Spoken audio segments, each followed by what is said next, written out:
जय हिंद। आपका स्वागत है आपके अपने YouTube channel belong to teaching centre में। तो आज हम लोग अपने पहले केमिस्ट्री के क्लास में उपस्थित है। Welcome to all guys in your chemistry classes. हम लोग अभी पढ़ रहे हैं अपना chapter 2 acid base and salt, जिसमें हम लोगों ने इसके पहले वाले क्लास में साल्ट पढ़ा। साल्ट के साथ साथ कुछ इम्पोर्टेंट्स कंपाउंड्स के बारे में पढ़ रहे हैं। हम लोगों ने कंपाउंड्स के बारे में पढ़ा था सोडियम हाइड्रोक्साइड। तो सबसे पहले चलिए हम लोग आज के टॉपिक में पढ़ेंगे कि सोडियम हाइड्रोक्साइड के उपयोग क्या है। क्या है सोडियम हाइड्रोक्साइड के उपयोग क्या क्या होते हैं। तो चलिए बिना देरी के आज हम लोग शुरू करते हैं अपना टॉपिक। जो भी इस चैनल को सब्सक्राइब कर लिए हैं ज़्यादा से ज़्यादा शेयर करेंगे, और जो पहली बार देख रहे हैं इस चैनल को ज़्यादा से ज़्यादा सब्सक्राइब करेंगे। तो चलिए हमारा आज का टॉपिक है सोडियम हाइड्रोक्साइड का उपयोग, यानी यूज ऑफ सोडियम हाइड्रोक्साइड। तो पहला इसका यूज किया जाता है साबुन, कागज एवं अपमार्जक बनाने में, manufacturing the paper, soap and detergent. अपमार्जक का इंग्लिश होता है डिटर्जेंट, जिससे कपड़े धोए जाते हैं। दूसरा, प्रयोगशाला में अभिकर्मक के रूप में, as a reagent in the laboratory. Reagent जो कि किसी क्रिया को क्या करता है, अपनी उपस्थिति में किसी क्रिया को संपूर्ण कराता है, उसी को हम लोग अभिकर्मक या रीएजेंट कहते हैं। तो सोडियम हाइड्रोक्साइड जो है वो प्रयोगशाला में किसी क्रिया को संपन्न कराने के लिए रीएजेंट के रूप में इसका उपयोग किया जाता है, प्रयोग होता है। तीसरा है, अब देखिए मैंने बताया था कि सोडियम हाइड्रोक्साइड जब बनता है तो उसके साथ हाइड्रोजन गैस और क्लोरीन गैस दोनों बनती है। हाइड्रोजन गैस भी बनता है, साथ साथ क्लोरीन गैस भी बनती है। तो हाइड्रोक्साइड के तो दो हो गए कि प्रयोगशाला में अभिकर्मक के रूप में, और सोडियम हाइड्रोक्साइड का उपयोग जो होता है साबुन, कागज और डिटर्जेंट्स को बनाने में किया जाता है। अब जो इसके साथ हाइड्रोजन बनता है तो हाइड्रोजन का उपयोग ईंधन एवं हैबर विधि द्वारा अमोनिया बनाने में किया जाता है। यानी hydrogen gas is used as a fuel and in making ammonia by a Haber method. तो हाइड्रोजन गैस का फ्यूल के रूप में इस्तेमाल किया जाता है। ये बहुत हाई प्रोफाइलिंग फ्यूल होता है, ईंधन होता है, जो बड़े बड़े रॉकेट जहाज़ों में इसका उपयोग किया जाता है। इसके समस्थानिकों में तोड़कर और तब इसका उपयोग किया जाता है। ये बहुत ही हल्की होती है, हल्की होने के कारण इसका उपयोग रॉकेट या जिसको प्रणोदक भी कहा जाता है, इसलिए इसका उपयोग किया जाता है कि ये हल्की होती है, और हल्की होती है तो वायुयान जो है वो आकाश में जब अपनी गति करती है या उड़ती है तो उस समय यदि पेट्रोल डालते हैं, डीजल डालते हैं, तो देखिएगा पेट्रोल अति ज्वलनशील लिखा रहता है। तो अति ज्वलनशील पदार्थों को यदि हम समताप मंडल में ले जाने के पहले जो पृथ्वी की गुरुत्वाकर्षण को पार करके हम समताप में जाते हैं, तो उसमें यदि कहीं घर्षण हुआ और पेट्रोल का हम उपयोग कर रहे हैं, और यदि वो अति ज्वलनशील होने के कारण हवाई जहाज में आग लग सकती है। तो इसीलिए हाइड्रोजन के समस्थानिकों का उपयोग प्रणोदक के रूप में रॉकेट या वायुयान या प्लेन में किया जाता है। चौथा है, क्लोरीन का उपयोग पेयजल को शुद्ध करने में किया जाता है। पेयजल को शुद्ध करने में किया जाता है, विरंजक चूर्ण बनाने में, हाइड्रोक्लोरिक अम्ल बनाने में, तथा कागज एवं कपड़ों को विरंजित यानी रंग उड़ाने में। कागज और कपड़े का रंग उड़ा दिया जाता है। ब्लीचिंग पाउडर है, यदि आपके रंगीन कपड़े पे उसके छींटे पड़ जाए, दाग पड़ जाए, या उसका उड़ता हुआ कोई भी अंश आपके कपड़ों पे पड़ जाए, तो जहाँ पे पड़ेगा वहाँ उसका क्या होगा, रंग उड़ जाता है। तो chlorine gas is used in water treatment, manufacturing of bleaching powder and the hydrochloric acid and bleaching paper and cloth. Bleaching powder बनाने में भी किया जाता है। ब्लीचिंग पाउडर क्या है, ब्लीचिंग पाउडर जो होता है वो क्या होता है, ब्लीचिंग पाउडर एक तरह का कीटाणुनाशक होता है जो हर जल में जितने भी कीटाणु रहते हैं उनको मार देता है और जल को शुद्ध। बड़े बड़े शहरों में जितनी भी वाटर सप्लाई होती है सब में ब्लीचिंग का उपयोग किया जाता है, यानी रिसाइकलिंग में भी ब्लीचिंग का उपयोग होता है। तो ये रहा आपके सोडियम हाइड्रोक्साइड के उपयोग, इसको नोट कर लीजिए। उसके बाद शुरू करेंगे अपना अगला कंपाउंड।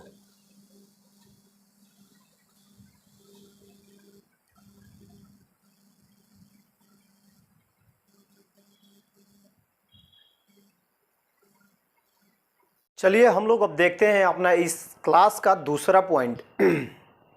पहला हम लोगों का क्लियर हो चुका है, कंपाउंड्स। हम लोग मोस्ट इम्पोर्टेंट कंपाउंड्स पढ़ रहे हैं, जिसमें पहला हम लोगों ने पढ़ा है सोडियम हाइड्रोक्साइड। अब दूसरा पढ़ेंगे हम लोग सोडियम बाइकार्बोनेट। तो सोडियम बाइकार्बोनेट आप लोगों को ये नाम नया होगा, लेकिन यदि आपसे बोला जाए आपके घर में इसका लगभग हर दिनचर्या में या कोई ओकेजनली इसका यूज़ होता है, आपसे बोला जाएगा खाने वाला सोडा। तो खाने वाला सोडा का नाम सभी लोग जानते हैं, लगभग सबके घरों में यूज़ होता है। तो सोडियम बाइकार्बोनेट ये होता क्या है, यानी इसे खाने वाला सोडा भी कहा जाता है।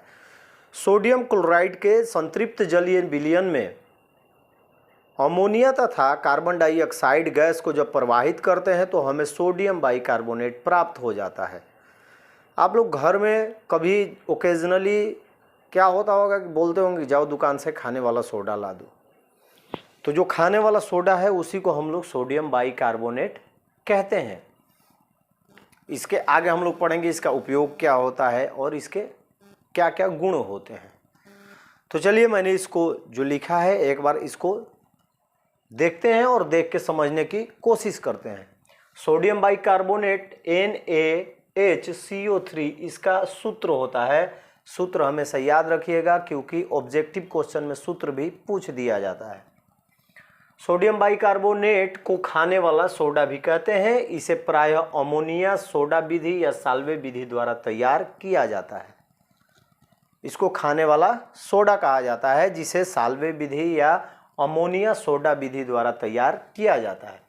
अब देखिए इसका प्रोसेस क्या होता है। अमोनिया गैस से संतृप्त सोडियम क्लोराइड के संतृप्त जलीय विलयन यानी ब्राइन में कार्बन डाइऑक्साइड गैस प्रवाहित करने के फलस्वरूप सोडियम बाइकार्बोनेट प्राप्त होता है।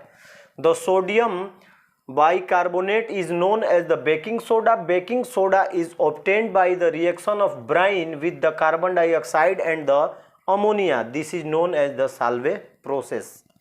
अब देखिए आपके सामने एक इक्वेशन मैंने लिखा है, NaCl plus H2O plus CO2 plus NH3 जब ये एक दूसरे से रिएक्शन करते हैं तो बनाता है NH4Cl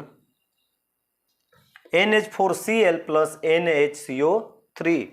यानी जब सोडियम क्लोराइड के जलीय विलयन यानी ब्राइन में जल कार्बन डाइऑक्साइड तथा अमोनिया गैस की उपस्थिति में इसको रिएक्शन कराया जाता है तो बनाता है अमोनियम क्लोराइड साथ में सोडियम बाइकार्बोनेट। इसको आप लोग लिख लीजिएगा, इसको लिखेंगे sodium chloride.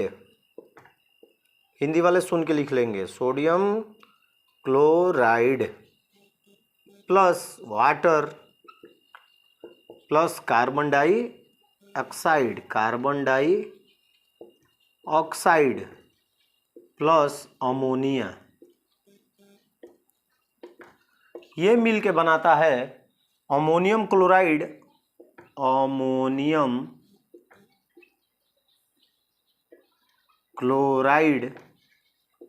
Plus sodium bicarbonate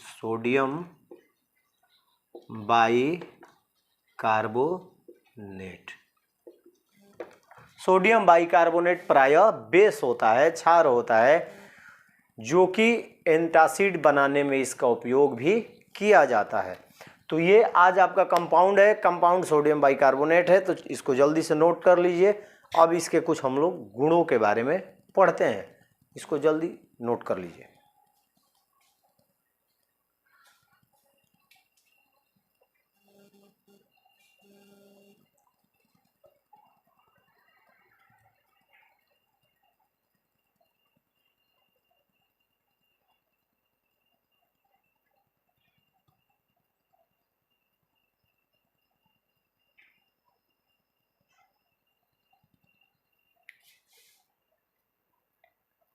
हम लोग अभी पढ़ रहे हैं सोडियम बाइकार्बोनेट, किस प्रकार ये बनता है और किस विधि से बनता है इसके बारे में हम लोग पढ़े। साल्वे विधि द्वारा इसे तैयार किया जाता है और सोडियम क्लोराइड के संतृप्त जलीय विलयन में अमोनिया गैस की उपस्थिति में कार्बन डाइऑक्साइड गैस को प्रवाहित करने के फलस्वरूप सोडियम बाइकार्बोनेट का निर्माण होता है। इसे हम लोग जनरली या साधारण भाषा में खाने वाला सोडा भी कहते हैं। अब हम लोग पढ़ेंगे मेरिट ऑफ सोडियम बाइकार्बोनेट, यानी सोडियम बाइकार्बोनेट के गुण क्या होते हैं, ये कौन कौन से गुणों को प्रदर्शित करता है। तो सबसे पहला गुण है इसका कि सोडियम बाइकार्बोनेट का पीएच मान हमेशा 7 से अधिक होता है। तो जब मैंने आपको बताया था, जब पीएच पढ़ा रहा था, पीएच वैल्यू पढ़ा रहा था, पीएच मान पढ़ा रहा था, पीएच स्केल को पढ़ाया था, तो बताया था कि जब 7 से अधिक कोई भी यौगिक है तो वो क्षारीय होता है। क्या होता है? क्षारीय होता है। 7 से कम एसिडिक अम्लीय होता है, 7 रहेगा तो न्यूट्रलाइज रहेगा, मतलब कि वो उदासीन रहेगा। तो जब सोडियम बाइकार्बोनेट का पीएच वैल्यू 7 से जब अधिक होगा तो ये हमेशा क्षारीय गुण प्रदर्शित करता है। तो जब क्षार है, तो क्षार जब किसी अम्ल के साथ अभिक्रिया करता है तो उसको उदासीन बना देता है। तो सोडियम बाइकार्बोनेट का पीएच मान 7 से अधिक होता है, दैट मीन्स ये क्षारीय होता है। ये किसी अम्ल के साथ जब अभिक्रिया करता है तो उसे उदासीन कर देता है और कार्बन डाइऑक्साइड और जल का निर्माण करता है। तीसरा गुण हमारा है कि जब सोडियम बाइकार्बोनेट को गर्म करते हैं हम, तो ये बनाता है सोडियम कार्बोनेट, NaCl बनाता है, यानी सोडियम क्लोराइड बनाता है, कार्बन डाइऑक्साइड बनाता है तथा जल का निर्माण करता है। तो चलिए एक बार मैंने इसको लिखा है, एक बार इसको समझ लेते हैं। सोडियम कार्बोनेट के गुण, that means merit of sodium carbonate. Sodium bicarbonate के जलीय विलयन का पीएच मान 7 से अधिक होता है। The pH value of soluted sodium bicarbonate is more than 7। Sodium bicarbonate अम्लों को उदासीन करता है तथा विक्रिया के फलस्वरूप कार्बन डाइऑक्साइड गैस निकलती है। यानी sodium bicarbonate neutralize the acid and the after reaction release CO2। इसका जो सामने मैंने आपको इसका इक्वेशन भी लिख दिया है कि NaHCO3 सोडियम बाइकार्बोनेट जब हाइड्रोक्लोरिक अम्ल के साथ, लिखने की अब जरूरत नहीं है, बहुत बार ये आप लोग यूज कर चुके हैं तो आपको याद हो गया होगा कि HCl का नाम हाइड्रोक्लोरिक अम्ल होता है। NaHCO3 जो है आपका सूत्र सोडियम बाइकार्बोनेट का। तो जब सोडियम बाइकार्बोनेट हाइड्रोक्लोरिक अम्ल के साथ रिएक्शन करता है तो बनाता है सोडियम क्लोराइड, दैट मीन्स नमक। साधारण नाम इसका क्या है? नमक। सोडियम क्लोराइड, कार्बन डाइऑक्साइड और जल। ये दूसरा हो गया। तीसरा कि सोडियम बाइकार्बोनेट को गर्म करने पर यह सोडियम कार्बोनेट सोडियम नाइट्रेट तथा जल तथा कार्बन डाइऑक्साइड में क्या होता है? डीकम्पोज हो जाता है, अपघटित हो जाता है। When baking soda is heated, it decomposes into sodium carbonate, carbon dioxide and the water। ये क्या होता है? सोडियम कार्बोनेट, CO3 होगा, सॉरी NO3 लिखा गया है, सोडियम कार्बोनेट में टूट जाता है। तो चलिए ये क्या है? अपना सोडियम बाइकार्बोनेट है, यानी 2 एटम्स हम लोग सोडियम बाइकार्बोनेट का लेते हैं। इसको यहाँ पे देखिएगा, कभी भी जब केमिस्ट्री के भाषा में किसी इक्वेशन के तीर के ऊपर जब त्रिभुज का चिन्ह आ जाए तो आप लोग उसे सीधे मानिएगा कि यहाँ पर इस चीज़ को हम लोग हीट कर रहे हैं, गर्म कर रहे हैं। यहाँ पे ट्रायंगल का मतलब होता है इक्वेशन के तीर के ऊपर जब भी ट्रायंगल आपको दिखाई दे तो उसको हीट किया जा रहा है। तो 2 एटम्स सोडियम बाइकार्बोनेट को क्या किया जा रहा है? हीट किया जा रहा है, तो वो टूटता है Na2CO3 में, यानी सोडियम कार्बोनेट में। सोडियम कार्बोनेट में जल और कार्बन डाइऑक्साइड का निर्माण करता है। तो ये सोडियम बाइकार्बोनेट के क्या हो गए? मेरिट्स हो गए, गुण हो गए। अब अगले क्लास में हम लोग पढ़ेंगे इसके यूज, उपयोग क्या होते हैं।